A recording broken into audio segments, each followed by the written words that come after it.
Explore. Memorial Day is an American holiday observed on the last Monday of May. It honors the men and women who died while serving in the U.S. military. Originally known as Decoration Day, it originated in the years following the Civil War and became an official federal holiday in 1971. Add 1. Here are some key points about Memorial Day: origin and early observances. After the Civil War, Americans in various towns and cities began holding springtime tributes to the countless fallen soldiers. They decorated their graves with flowers and recited prayers. The exact origin of this tradition is unclear, but one of the earliest Memorial Day commemorations was organized by a group of formerly enslaved people in Charleston, South Carolina, less than a month after the Confederacy surrendered in 1865. In 1966, the federal government declared Waterloo, New York, the official birthplace of Memorial Day. Waterloo had been celebrating the day since May 5, 1866. General John A. Logan, leader of an organization for Northern Civil War veterans, called for a nationwide day of remembrance later that month. The first Decoration Day took place on May 30, 1868, chosen because it wasn't the anniversary of any particular battle. By 1890, each northern state had made Decoration Day an official state holiday.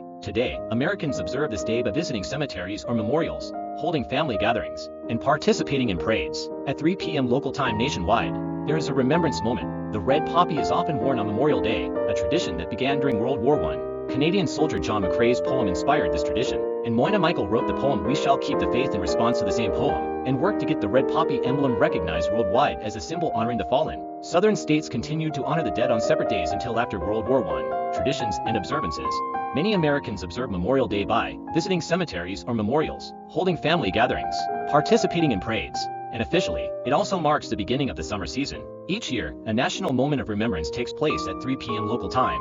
The red poppy is often worn on Memorial Day. This tradition started during World War I and was inspired by Canadian soldier John McCrae's poem. In Flanders Fields, an American woman named Moina Michael wrote the poem "We Shall Keep the Faith" in response to McCrae's poem, and dedicated her life to getting the red poppy emblem recognized worldwide as a symbol honoring the fallen. Remember, Memorial Day is a solemn day to reflect on veterans and military personnel who are deceased. It's a time to honor their sacrifice and remember their service to our country.